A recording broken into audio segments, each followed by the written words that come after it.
Passemos cedo, não passemos fundo.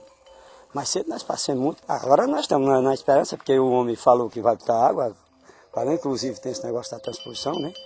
E a gente acha que se vier essa água, é uma felicidade para nós, que a gente não vai passar mais aquela sede, aí Deus vai ajudar, que ela vem logo e eu aproveito um pouquinho, né?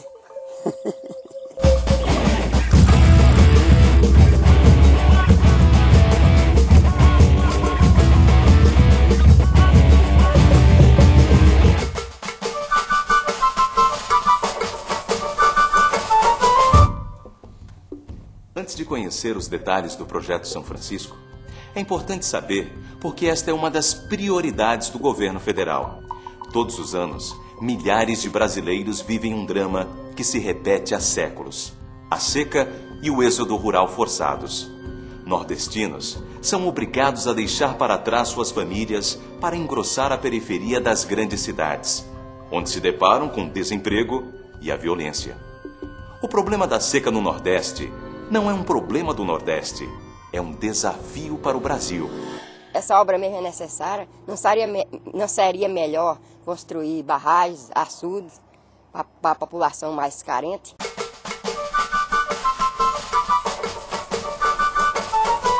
Até se decidir pela integração do Rio São Francisco com bacias do Nordeste Setentrional, o governo federal estudou várias possibilidades: açudes, poços, cisternas.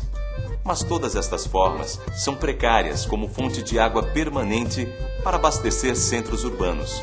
Nenhuma delas garante segurança hídrica à população. Nos açudes, por exemplo, a cada metro cúbico guardado, 3 se perdem com a evaporação.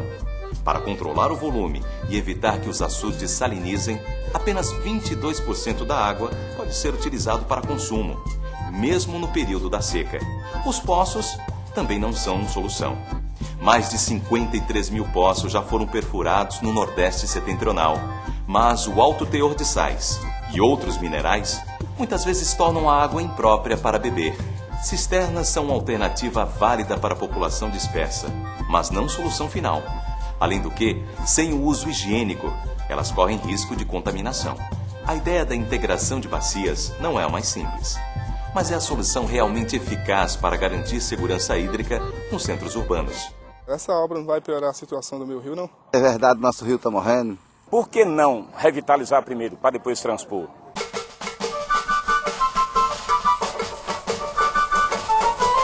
O Projeto São Francisco é composto pelo Programa de Revitalização do Rio, pela integração de bacias e pelos programas básicos ambientais. Contém ainda projetos complementares, como Água para Todos e os sugeridos pelo Atlas do Nordeste.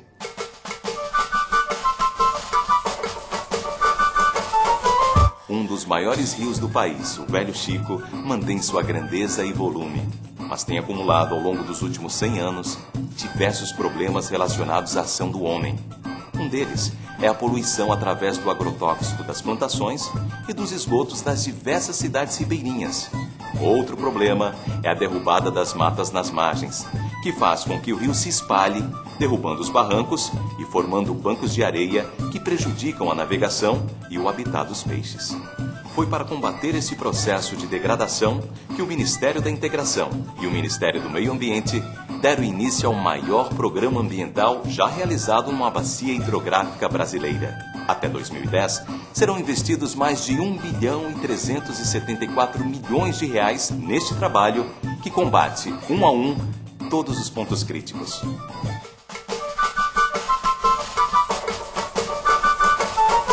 Para combater a poluição por esgotos, 164 municípios da bacia estão recebendo tubulações interceptoras, coletoras e de ligações domiciliares para levar os resíduos às estações de tratamento, onde a água ficará livre das impurezas antes de ser lançada no São Francisco. Nos locais onde o saneamento avança, como Bom Jesus da Lapa, na Bahia, os resultados não são apenas ambientais. A obra diminuiu os índices de doenças, internações hospitalares e assegurou queda acentuada na mortalidade infantil. O saneamento básico, como a gente sabe, é um dos pilares para se ter uma boa saúde, não só do indivíduo, como também da sociedade. Olha, com certeza a obra de saneamento básico de Bom Jesus da Lapa veio dar melhores qualidades de vida à população. Uma obra que todos os moradores vinham cobrando.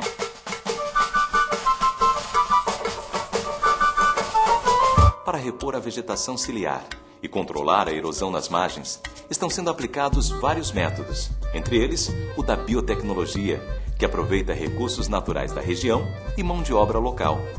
Por este método, mais de 40 pontos de margens degradadas estão sendo revitalizados, com o uso de mantas de contenção orgânicas fabricadas com fibra de coco e sacos de aninhagem preenchidos com solo cimento. O reflorestamento das margens usa espécies nativas, como calumbi, mangue e capim cabeludo, cultivadas em viveiros de mudas. Futuramente, para os meus netos, vai ver uma maravilha que não tínhamos esperança, e com esse novo governo estamos tendo esperança futuramente que vai ficar maravilhoso o Rio São Francisco.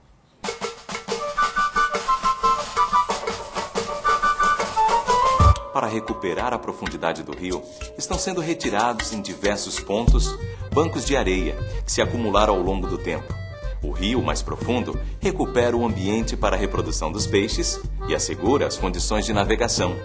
A dragagem começou entre Botirama e a entrada do Lago de Sobradinho. Ao final, vai retomar o funcionamento do antigo trecho da hidrovia do São Francisco, permitindo maior rapidez e menores custos na logística do escoamento da produção do Oeste Baiano. As sacas que vêm de Barreiras através da rodovia, por exemplo, poderão descer em Botirama pela hidrovia e seguir de Juazeiro por ferrovia até o porto de Aratu. Além deste programa de revitalização do Velho Chico, que é contínuo, o projeto São Francisco inclui a integração de bacias. E aí, moça, essa obra não vai mudar o custo do rio, não? Será que essa obra vai dar certo? Se vai trazer alguma coisa de boa para nós?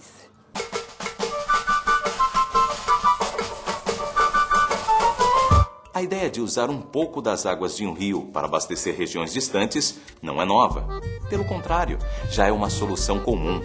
Países como Estados Unidos, Espanha e China já desenvolveram projetos dessa natureza, com sucesso. No Brasil também. No Rio de Janeiro, parte da água que abastece a cidade vem do Rio Paraíba do Sul. E o abastecimento de Aracaju vem de uma integração do Rio São Francisco com o Rio Sergipe. O projeto São Francisco vai mudar o curso da história. E o melhor, sem mudar o curso do rio. A retirada de água será de apenas 1,4% da vazão que a barragem de Sobradinho envia de forma regular para o oceano.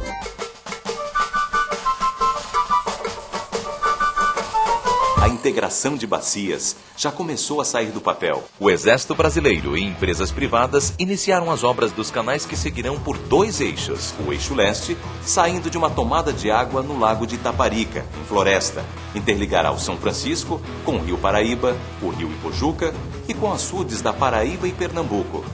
O eixo norte, partindo de Cabrobó, segue para as bacias dos rios Jaguaribe, Piranhas-Açu, Apodi e a açudes do Rio Grande do Norte e Ceará. Os canais dos 2 eixos têm cerca de 5 metros de profundidade e 25 de largura, revestimento de membrana sintética impermeável com recobrimento de manta e concreto. Eles passarão por 50 quilômetros de túneis e 16 quilômetros de aquedutos, permitindo que a água atravesse serras e vales. 11 estações de bombeamento serão construídas para fazer a água subir a elevações de até 300 metros e depois descer por gravidade, gerando energia no percurso, onde serão instaladas 6 hidrelétricas. Há ainda 26 barragens a serem construídas para regularizar a distribuição da água. O governo destinou 4,9 bilhões de reais para esta obra, que funcionará como uma grande torneira, perenizando rios intermitentes e equilibrando o volume dos açudes de Pernambuco, Paraíba, Rio Grande do Norte e Ceará. A integração vai solucionar, de modo permanente, o problema do abastecimento, principalmente nas cidades, onde vive a maioria da população que mais sofre com a seca. Em paralelo ao trabalho de integração de bacias, estão em curso 36 programas básicos ambientais. Esses programas e as condicionantes determinadas pelo IBAMA para licenciar a obra puseram em andamento, ao longo dos canais da integração, iniciativas ambientais, como a criação de 12 áreas de preservação, monitoramento da fauna, flora e da qualidade da água. Também assegurou ações de desenvolvimento regional, entre elas a regularização fundiária em 32 municípios, instalação de 17 vilas produtivas rurais, apoio na demarcação de terras indígenas e quilombolas, além de saneamento e abastecimento de água em mais de 100 municípios. Está previsto ainda o salvamento de sítios arqueológicos que venham a ser encontrados. É justo que se leve água para outros estados, outros municípios do Brasil, sendo que os ribeirinhos em si, eles estão necessitando de água do mesmo modo que quem mora em outros estados.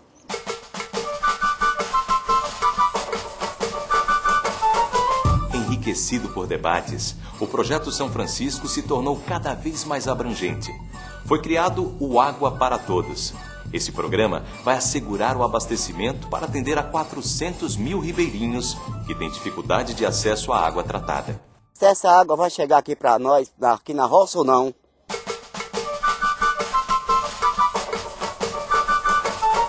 Outro público contemplado são as famílias que formam núcleos espalhados por áreas distantes e de difícil acesso na zona rural. Em locais assim, onde o reduzido número de pessoas tornaria inviável construir adutoras, estão sendo implantadas cisternas, poços e outros reservatórios.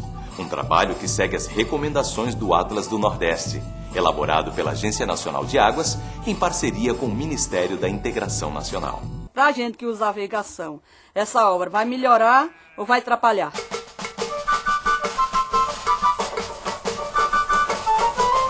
Um dos pontos altos do projeto São Francisco é que, além de revitalizar o rio e levar água para milhões de brasileiros, é um projeto que não traz prejuízos para ninguém, nem mesmo para os chamados estados doadores, aqueles que integram a bacia, mas não serão beneficiados diretamente pela integração. No caso de Minas, a captação vai ocorrer centenas de quilômetros depois de o rio ter deixado o território mineiro. Para a Bahia e Pernambuco, a tomada de água vai ocorrer depois da barragem de Sobradinho, um trecho cuja vazão já é regular, portanto, sem risco de afetar a navegação, os projetos de irrigação ou o abastecimento das cidades ribeirinhas. Alagoas e Sergipe não serão afetados, porque a vazão nesses estados também é regulada pelas represas da Chesf. Como você viu, o projeto São Francisco é maior do que qualquer polêmica que se faça em torno dele. Ousado, grandioso, é digno de um país que se pretende mais próspero e menos desigual. Um país que cabe a cada um de nós construirmos desde já.